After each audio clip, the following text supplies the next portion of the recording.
Tudo bem, tudo bem. Indireta recebida. Confirmei completamente que não sou só eu que acho os personagens charlatões divertidos e hilários, mas vocês também acham eles muito engraçados. Já que vi muito apoio nessa, entre aspas, série dos maiores charlatões do anime. Enfim, me ocorreu uma espécie de spin-off para essa sessão. Bom, na verdade pensei em dois, mas o segundo ainda não vou revelar. Já estamos familiarizados com o que é um personagem charlatão, mas o que acontece quando é totalmente o contrário? O que acontecia quando um personagem parecia fraco ou irrelevante para a trama? Ele era completamente ignorado? E ninguém teria imaginado nem por um segundo que esse personagem realizaria algumas das façanhas mais incríveis da sua obra. Como chamamos esse tipo de personagem?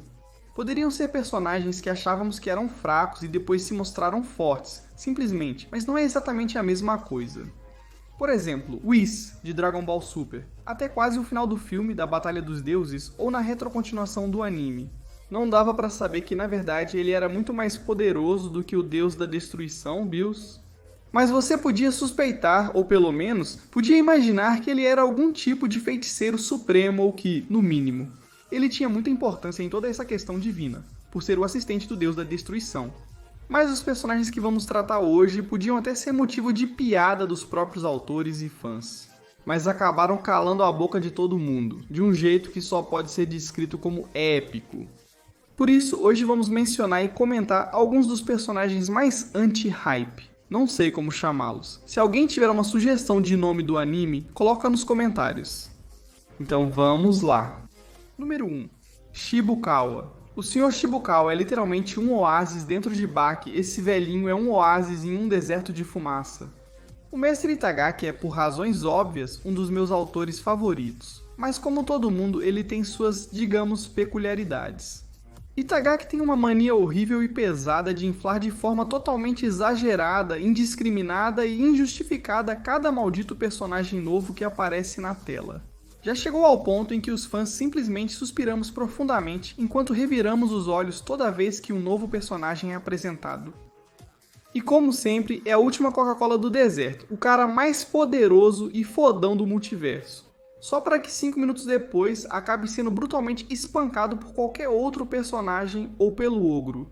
E sabemos perfeitamente que 9 de cada 10 vezes que nos apresentam um cara como um monstro invencível é só fumaça.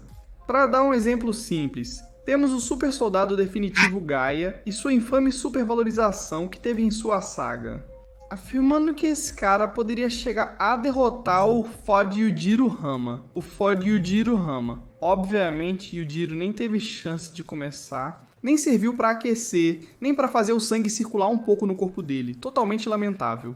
Esse homem certamente aparecerá nas próximas edições dos Maiores Enganadores.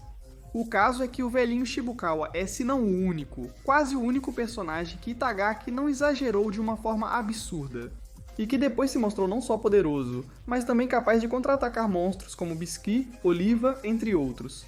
Além de ter a impressionante e temível conquista de ser um dos poucos personagens que conseguiram derrubar o assassino de tigres, o deus da guerra, Orochidopo. Isso durante as quartas de final no torneio da Arena Clandestina.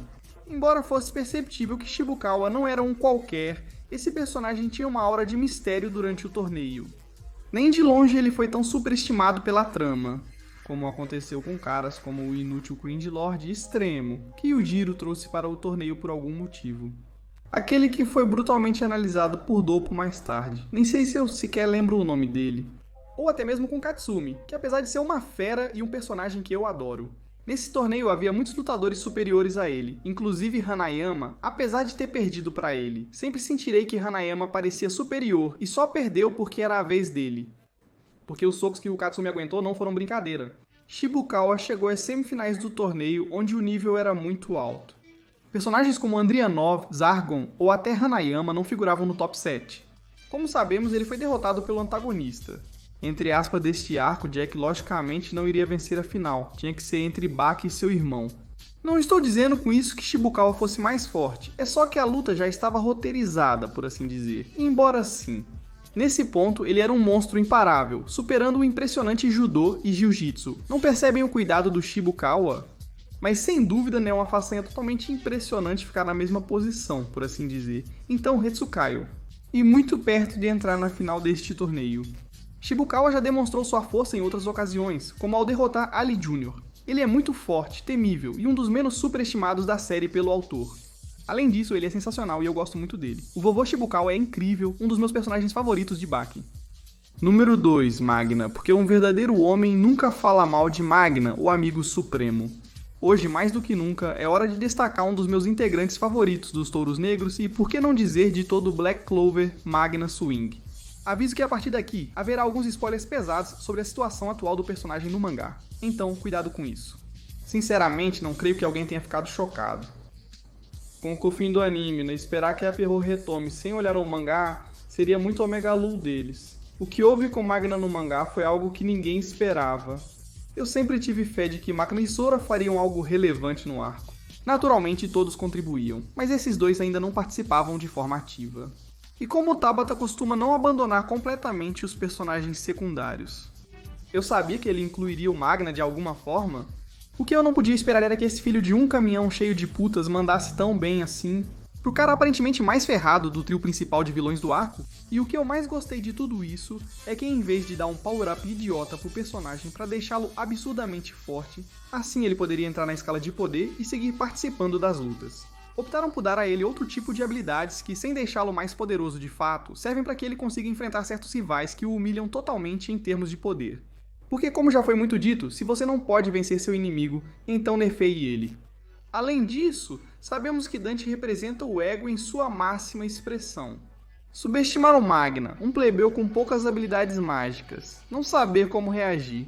Uma vez que ele começou a ganhar terreno, isso cobrou seu preço. Tem uma série de pessoas que reclamam muito disso, já que como Magna é um cara sem demônios ou ajudas internas, enfrentar e derrotar de forma épica um cara como Dante. Bem, amigos, simplesmente isso não é Dragon Ball.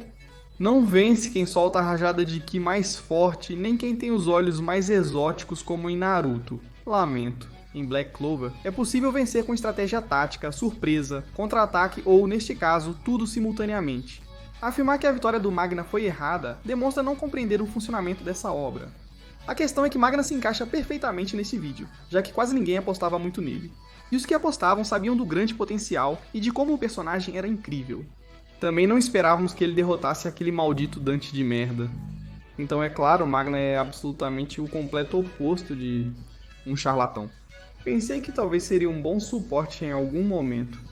Faria alguma jogada épica, um sacrifício emocionante, mas definitivamente não isso. E nem vamos falar do quão épico foi. É literalmente impossível não levantar da porra da cadeira. Quando você vê o painel de Magna gritando sua vitória, como um verdadeiro animal selvagem, totalmente coberto de feridas e todo ferrado, diante de um Dante completamente destruído.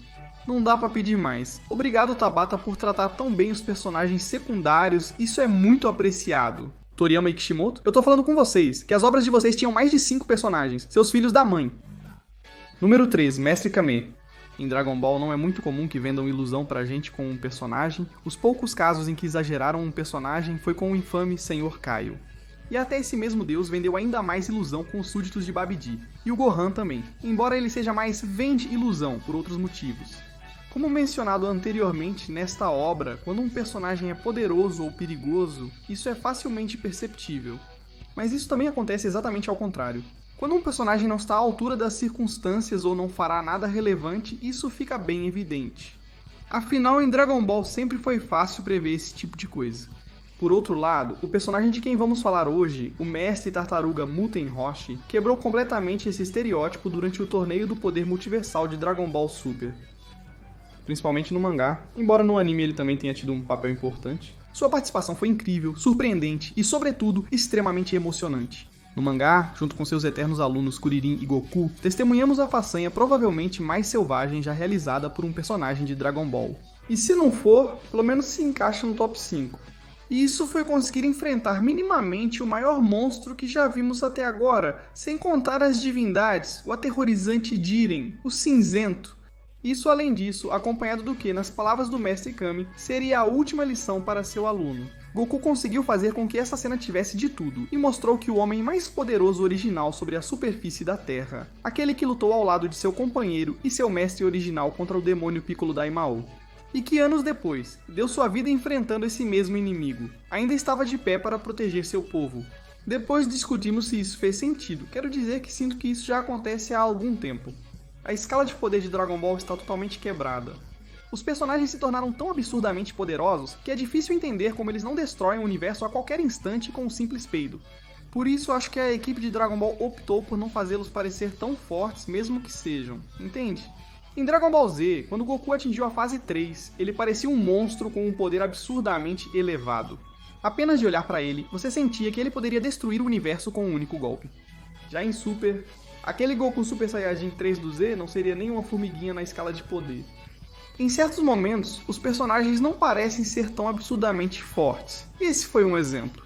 Por mais que Mestre Kami domine esta ou aquela técnica, Jiren é um cara que poderia acabar com qualquer inimigo ou rival visto até agora na série. Enfim, foi apenas uma pequena surpresa, desconsiderando os deuses.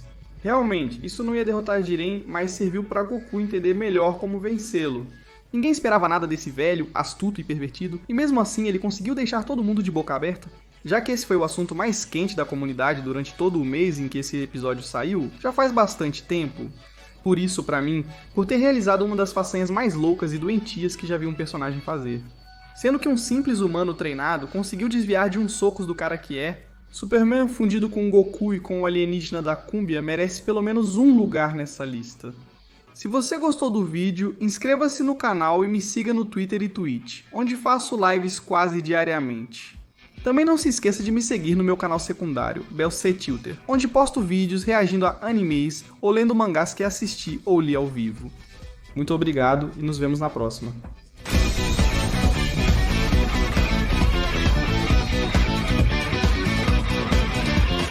Se se meter, será roubado e derrubado rapidinho. Obrigado.